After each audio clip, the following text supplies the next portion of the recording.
Welcome to Shelf Indulgence, the perfect place for book lovers who can't resist adding just one more book to their overflowing bookshelves.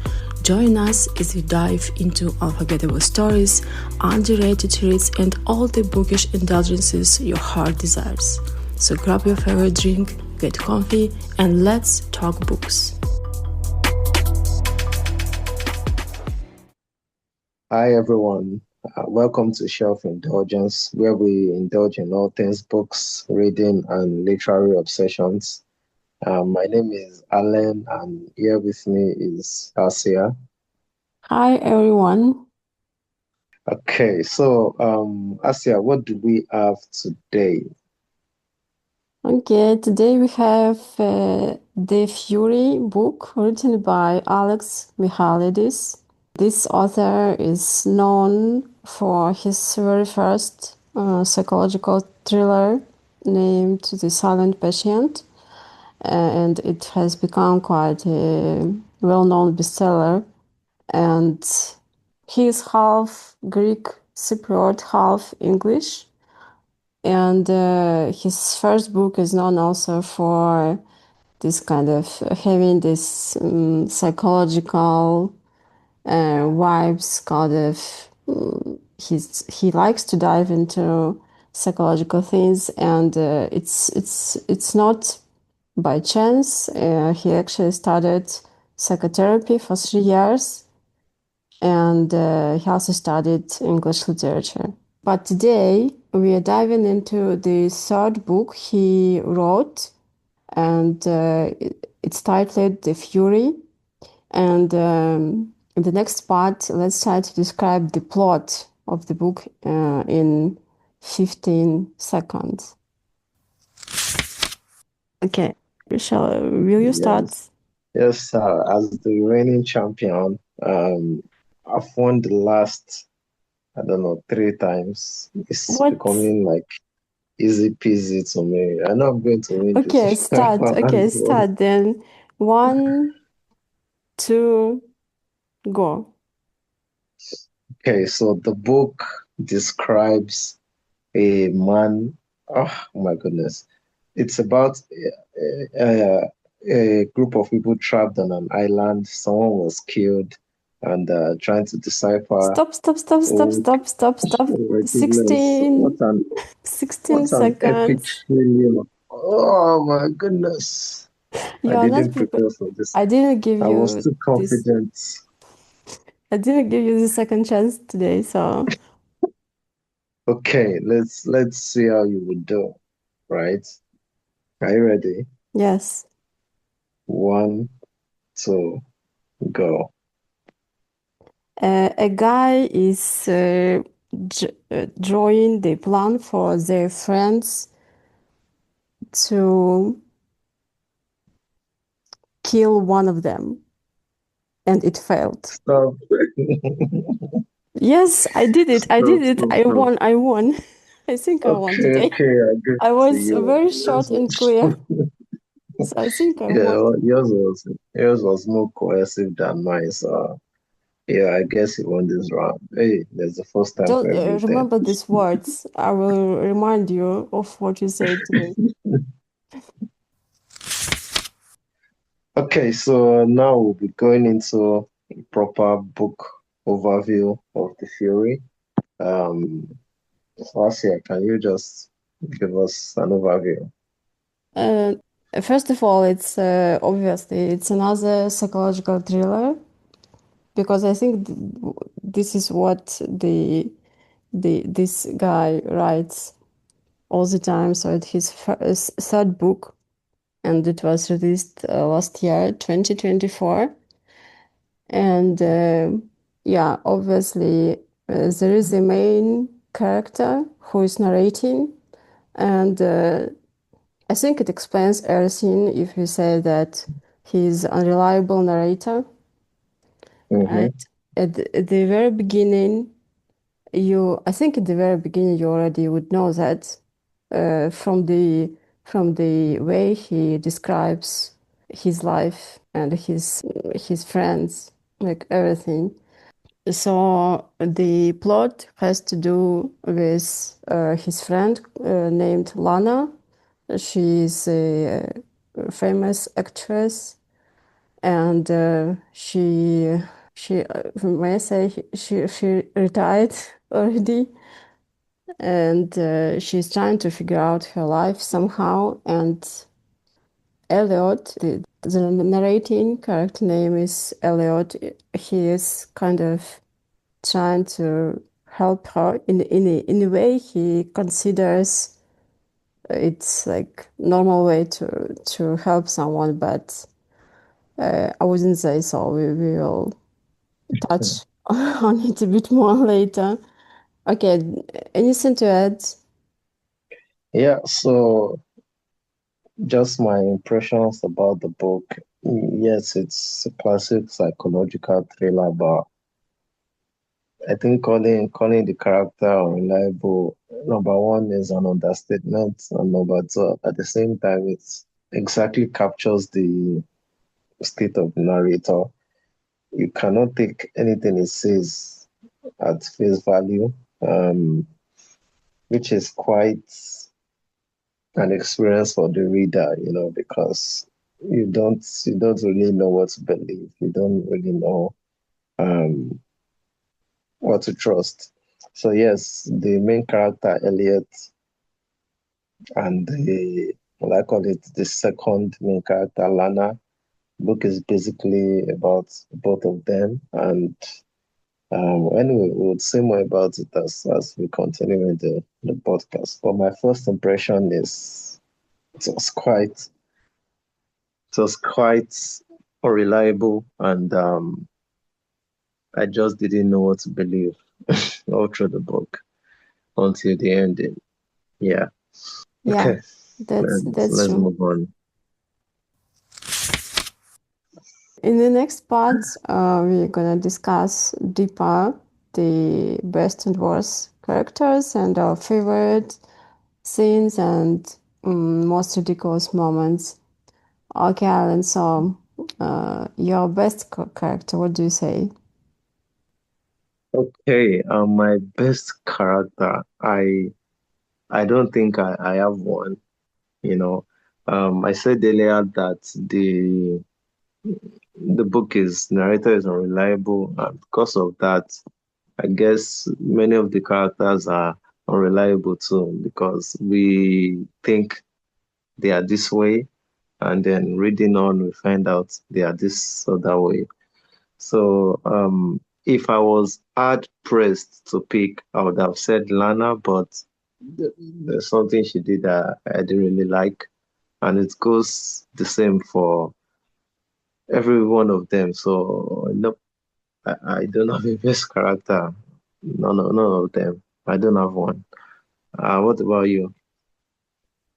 I still gonna pick Lana because it seems to me I can't say she's perfect or something, no, not at all, but I think she's the most sympathetic to me because she's kind, and maybe because of her kindness she was deceived like not even once, and still basically she didn't have any bad intention ever, and we can't say so about Elliot, right? So let's Yeah, yeah. maybe switch to worst characters. I know you have Okay. one. Yeah, my worst character is obviously Elliot. Starting out, I actually was okay with him, funny enough, right? Starting out because I thought, okay, he was trying to be a good friend. He was being caring, he was looking out for the best of Lana. Um, that's what I thought. And it wasn't until probably towards the end of the book that I realized, my goodness, this guy is a terrible person, which I guess is probably the same for many people. Um, he was manipulative. He was, I would say, demonic or diabolical or something. Okay, diabolical is the word. and his scheming knows no bounds. I don't understand how someone can scheme and plan for years, except it is like inherent to their person. So he isn't a good person. He isn't. So he's my worst character. Okay, yeah, that's all you say. It's my impression too, but I also would add that straight from the beginning, the way he was narrating his story, and maybe from the moment he tried to play things out, so he seemed to be unreliable already from the beginning, and it brings some, how do I put it? You started to suspect him in something. Since he has something to hide, right? You Mm-hmm. already not gonna trust anything he's Yeah. saying. So in this case, I would say I want. I couldn't pick any like just one for worst character because um, I even think now that from the point of view the narrator was giving us, you are starting to suspect almost everyone since like they are not good people. Everyone has done something not nice, and so it's hard for me to pick the worst one. So I don't have one for this book, I guess. But Okay. Okay. we still have some Okay. favorite Yes. scenes, So right? So which one yeah, we do. We do. do you have? My favorite scene. I also found it difficult to pick one for the same reason I found it difficult to pick a best character because um, there's a scene that I see and I love it at the moment, but then I read further in the book and it wasn't as it seemed.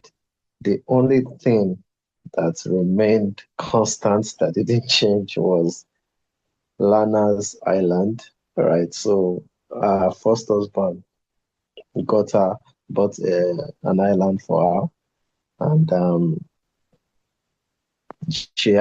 they employed someone, Nico, to just, look over the island and tend to it while they were, in England, in the US at first, and then later she in England.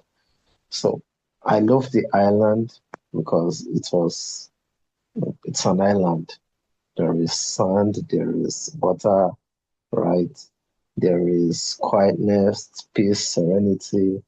And I kind of envied Nico. I envied him truly. Yes, he was all alone there because there was nobody there. The next place you could go to, you need to take a boat and cross over to the next, probably the island before you meet people.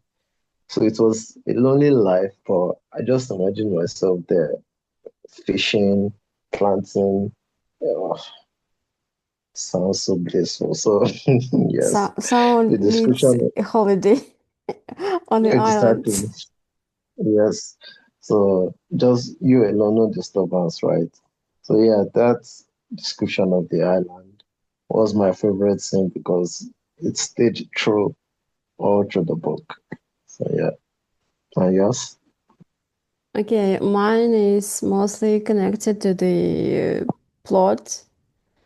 There was a moment. So, like we already said, Elliot and Lana were friends for years, and at some point, Lana started suspecting her best friend Kate sleeping with her husband Jason, and she once she started. So there was a moment she was almost sure about that, and she went to Elliot's house to share this, to discuss, to share this, and she was like, she discovered basically that Elliot knew about it. But so Yeah. we like in the book, we meet this scene twice, at least twice. Firstly, when Elliot describing this scene first time, and it looks like, okay, Lana discovered it, and they started making a plan how to reveal the betrayal in the Yeah, island, right? But second time we meet this scene in a book, and we discover some more detail on the like what happened that night actually. yeah, from Lana's point of view. Yes, from Lana's point of view, next time, second time. So I really like this because like this scene because um, while Elliot was making his own plan with Lana, and he thought he is the smartest, the cunniest, the like he's almost a god. Like he planned everything out, and he he was writing a screenplay, right? And people wouldn't know anything about it. They still would be following the plan.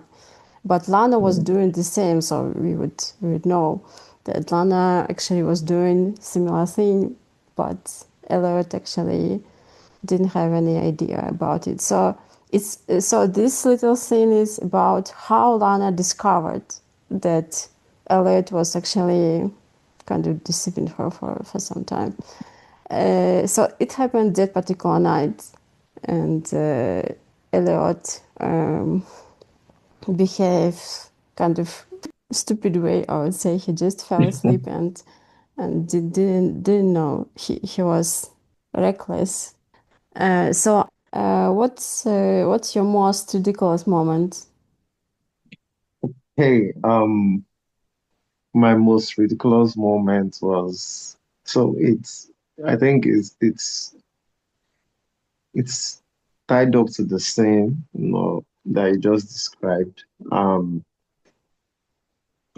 Lana found out that her best friend was sleeping with her husband, and she was trying to plot how they would, do the revelation. She was plotting with Elliot, and then right, she, you know, sees his own plans basically, and then she leaves him where he was sleeping, and then she goes to confront uh, her best friend, right? So what I found ridiculous was she finds out, or the friend confirms that it's a straw, and then she just like forgives the friend, right? Our best friend, they've been friends for a long time, and just like that, everything is okay, and then they start plotting something else. It just doesn't make sense to me, right? And why does it make sense to me is because if she could, forgive a friend just that easily, I guess she could have done the same to Elliot. Because in my own estimation, I mean, you could disagree with me, but I don't think what he did to her, like what he did to her, was as worse as what Kate did to her. Yes, he is a terrible person. He is a liar. He is dishonest, right? But like what he did to her, I don't think is as bad. Even if you want to say it's as bad, if she could easily, let go of things for Kate, I feel she could have as well for Elliot. So I find it ridiculous that immediately she forgave Kate, and she started holding this grudge against Elliot so much that she planned what she planned. So I find it kind of ridiculous, and that is why I didn't pick her as my best character. Lana, that's why. If not, I would have picked the Lana. So sorry. Okay, Yeah. okay. If you think so. And what about yours? Okay, mine would be about I'm getting back to the Greek island. Oh, my It's island. Yes. yes, your island. Yeah, yeah, your, your island. We have Nico there. It's a Greek guy who was taking care of the of everything in the island. And there was a moment. So basically, the most plot is going on the island.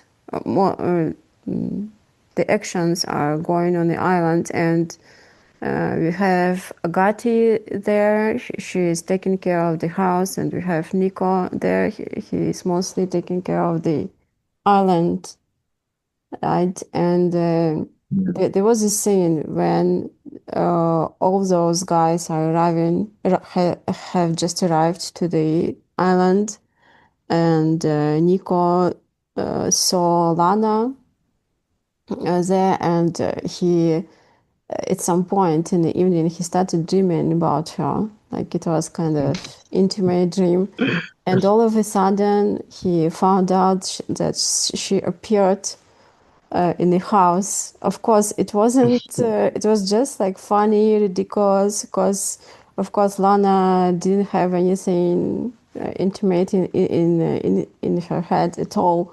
Like it was totally different thing. But from the way how it was described, it was like you watching a bad play, and once someone thought about something, it immediately happened. So it was just Happened. funny and a bit ridiculous. Okay. Okay.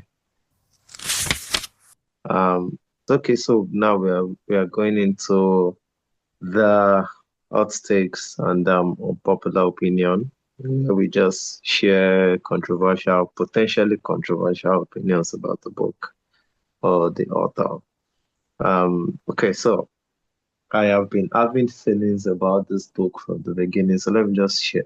Let me pour my heart out. Can I? Can I Okay, pour my okay. heart out? You can go Okay. ahead. Yeah.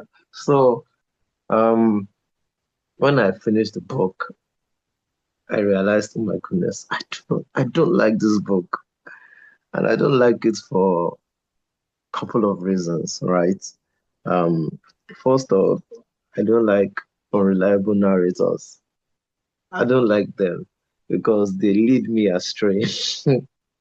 They deceive me and then they break my heart. It's like just like we were discussing in our previous episode, right, about book hangovers, about forming attachments with characters, right? You can't with an unreliable narrator. You think they are one thing and they turn out to be something else, right? So I I did not I did not like that. Um, I was actually rooting for Elliot. I wanted his plan um to succeed until I found out his plan involved, killing someone. And it was just I couldn't understand why it would go that far. One other thing that I did not like, I forgot to mention this. Perhaps it was what I should have said that in my ridiculous moment as well. So you remember when like they had gotten to a stage of their plan and Lana was in the living room. I think she was drinking something. And then Elliot came to meet her and he professed his love for her and then he told her to marry him. Do you remember? Yes, yes, I remember that. Yes. So that was kind of strange because he has made this plan for years and right there in the heat of the moment is proposing to her. Did not make any sense to me. Why not just wait till everything is done and settled and she recovers from the hurt and then propose her? Why there and then? Did not make any sense. Did not. That's so. Then the third, you know, thing I don't like about the book was um the psychological part of it. I felt the way the writer kept um, attributing or going back to the childhood of Elliot. It seemed like oversimplification for me. Like everything goes back to the childhood, everything goes back to the childhood. And the same happened for Lana as well. You know, everything was just back to the childhood, like childhood trauma caused everything. It's like, I mean, it seemed kind of too simplified for me, just putting everything on childhood trauma. So I no, I didn't like that. It seemed too simple or just too simplified for me. So yeah, thank you for for allowing me to decompress and let all that out. Do you Yeah, do you have you're anything? welcome. Yeah, Mm, I'm gonna address almost everything you just said. okay. Um, about I think it's just the main theme of the book is like unreliable narrator and how he or she how they make people feel because they have Mm, like they how do I put it they live in their own world but it's not harmless world. It's like really um, he or she they're trying to direct people to behave the way they want it. It's mostly about sociopathy, I guess, and okay. all these things you mentioned that has to do to psychology. It's mostly how they behave, how Right. sociopaths Social behave, part. Yeah. how they trying to even this last thing you mentioned when he started proposing her, it was in his own word, it was logical because he thought he knew everything about her, like he already planned stuff ahead. He thought he planned how she would feel about him, first of all. And he thought it's like perfect moment to propose, right? But he Mm, was totally wrong about it. From her point of view, it was totally ridiculous. Like it was out of everything, out of this world, out of this situation. So and we can see how things were increasing during the like straight from the beginning. So we need to really applause to the writer because he kind of planned the book, built up the book quite a good way. So we were able to discover all these little things gradually, and then at the end it became like total mess, total like he revealed everything. Of course, he explained everything, no loose ends, no anything. So it was totally like. But you need to think about Elliot's personality, like how why it went this way. So this is why because he was thinking he was the smartest. He is a genius. He's like you know. But as a reader, I can't say I really enjoyed the book that has been narrated this way. Like it has lots of plot twists. Like it has too much plot twists. mm, It's just like not comfortable. Just like you were talking previously, that you building bonds with characters. You building up your opinion about them, but it changed a few times, right? And it's not comfortable for me as a reader. Okay, I accept it's fine, it's quite good if there are plot twists, but in this particular book, it was too much. I think, I think so. But the book is still quite fine. Okay, let's move on then. It's our next part when we giving final verdict. So there are mm, two verdicts. Normally, first one we call it shelf, and it means that it was owning and revisiting. And the second verdict that may happen to the book is sell, and it means that it's a one-time read or it's not worth keeping at all. So, what about you, Alden? What do you think about this So one? for me, it's a sell. I'm not gonna I'm not going to read it again. So it's a one-time read for me. Yep, sell. Okay, I think it's the same for you. It's not something I would like to revisit or enjoy. Enjoy again, not enjoy again. I won't enjoy it reading again. I think so. Yeah, it's one-time read for me as well. We have a final rating. So So right now we are going to rate the book. It's called Bookshelf Spacing. So where you are going to place the book based on the rating.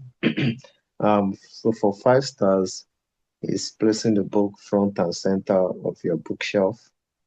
4 stars is giving it prime shelf real estate. 3 stars is keeping the book in your middle shelf. Maybe it's worth a reread. 2 stars is keeping the book the bottom shelf and let it gather dust, right? And 1 star is kick it out of the door to a used bookstore. So these are the 5 ratings we have. And for me, I'm going to give it a 2 star. Yes. Let it just sit on the bottom shelf and gather dust. I'm giving it a 2 star. And what about you? okay, initially I picked 3 stars, but I think I'm gonna give it like I'm in between 2 stars and 3 stars now. So I don't know What's changed your mind? whether to put it somewhere not in the middle, but somewhere bottom Close to on the the high bottom. shelf. I don't know, higher place on the shelf. It's like for me, since I'm not too tall, so for me it's the same. Like either you put it on the bottom or on the top, so it's the same. I can't reach it easily. So I am something in between, like 2 or 3 stars. I don't know. I'm not ready to read it, but I'm not sure it was putting somewhere too far to gather dust. It sounds so cruel for books. I don't know. So let me just give it five. Sorry, two, 2.5, 2.5. Okay. Hey, no, you can't do that. We don't have that I on know we this don't scale. have Okay, I'm giving it then 3 stars. I'm being kind Okay, today, so yeah. okay. All right. So thank you for that. Um, that's it. We've come to the end of today's episode. Um, Fury by Alex Michaelides. Um, a very engaging book, I'll give it that. Please just give us a comment on any other unreliable narrator book you've read. Whichever one you could recommend that won't just drive me crazy. Okay, so just give us your comments, your suggestions, and what to think about the book if you have read it. And we will see you in our next episode. Bye. Bye. Hi guys, so just a quick announcement. Our Shelf Indulgence Winter Book Challenge is officially live. It started on the 1st of November and it's just 30 cozy, creative tasks to brighten the cold coming months. So you can join us anytime. You can share your posts, or you can even message us directly. It's all just for fun. Okay, so please check out our socials for the full list of prompts and for every other detail you might need. All links are in the episode notes. Okay, so please join us. Let's have fun, and let the best man or woman win.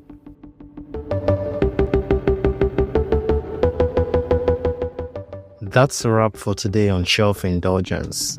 If you enjoyed this episode, don't forget to subscribe and leave a review. We'd love to hear from you.